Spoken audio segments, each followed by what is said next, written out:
Welcome to Tennis Spin, where we put our spin on your tennis. So today, I'm going to be talking about my top five most common mistakes almost every tennis player does. Stay tuned.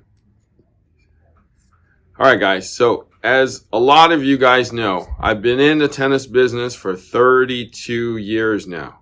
Oh, wait, it's over 32 years now. And I can safely say that I've seen everything imaginable within the tennis world.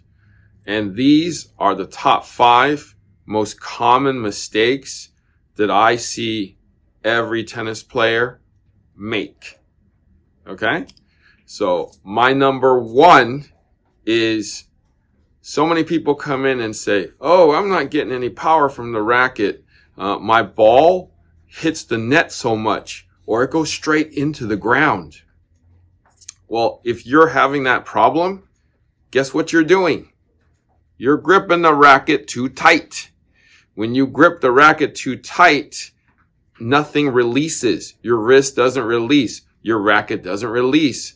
Therefore, your launch angle doesn't come up. You don't drive it enough for the ball to rise over the net, right? Because you have the death grip on it.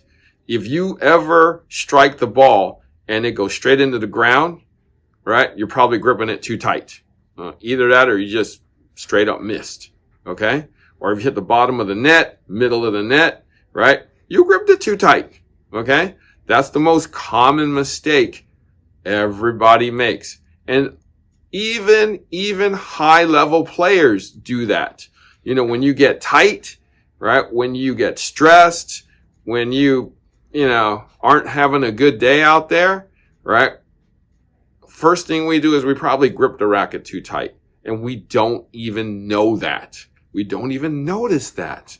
All right? So next time you go out, make sure you're not killing that racket. One sure way of knowing that you're gripping it too tight is look at your grip when you're done. Is it indented, right? Is your fingers your finger indentations in the grip, right? That for sure is telling you you are killing that grip. You are choking that chicken, man. Stop doing that. All right? So number two, you are flat-footed. I see so many people on the court. All they do is just stand there like a buoy, right? And just kind of like this, rocking around. When the ball comes, oh, ball's coming. Let's go, right? Come on, guys. Let's get on our toes. Let's prepare for the shot, right? It seems like, oh, the other guy hits the ball. Oh, let me get off my chair and go to the ball, right? Don't do that. You're going to always be late. Why do you think you're hitting off your back foot all the time? Why do you think your elbow hurts, right? Because you're late, right? Get on your toes. Do a split step, right? Get set for the next shot. When you see the person basically pull back for a shot, whether it be a forehand or a backhand, do a split step, right? And then basically explode to whichever side you need to go to. All right? So don't be flat-footed. All right? Number three, not warming up properly. Are you one of those guys that basically hit 2 or 3 balls and then say, first one in? Okay? Yeah, first one in is going to give you tennis elbow or jack up an arm or jack up a knee, jack up an ankle, basically jack up your body.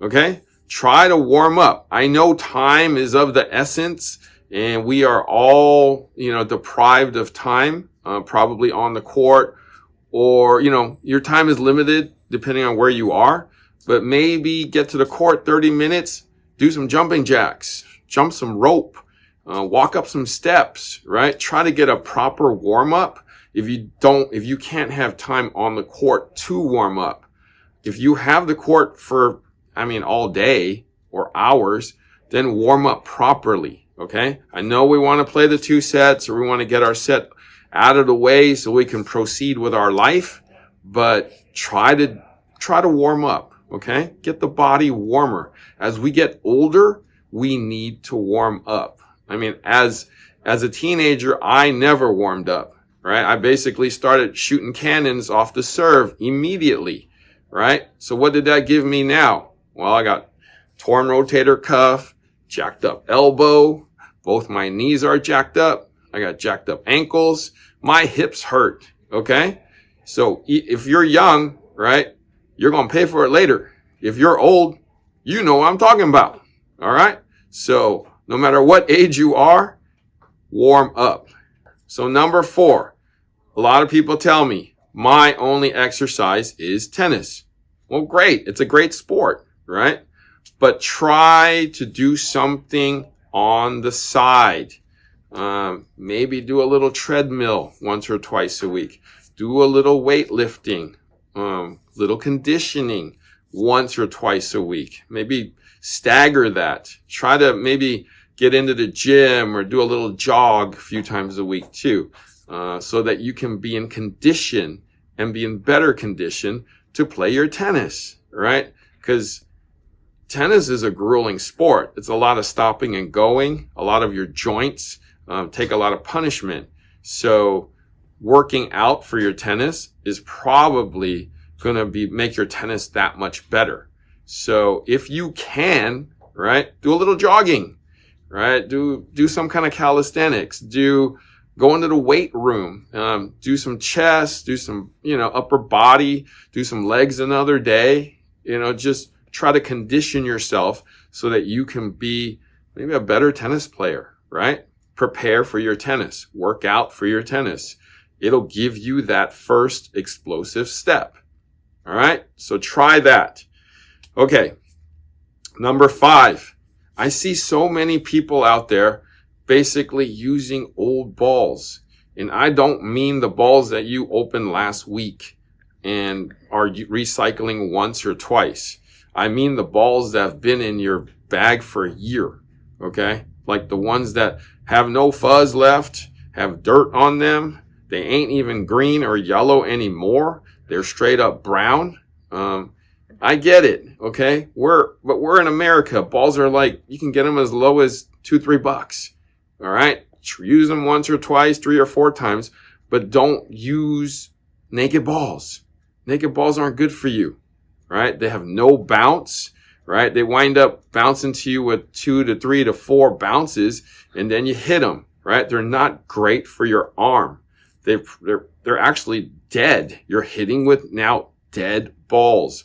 Dead balls will definitely hurt your elbow. It'll hurt your wrist, okay? It'll actually send a lot of a vibration up your arm.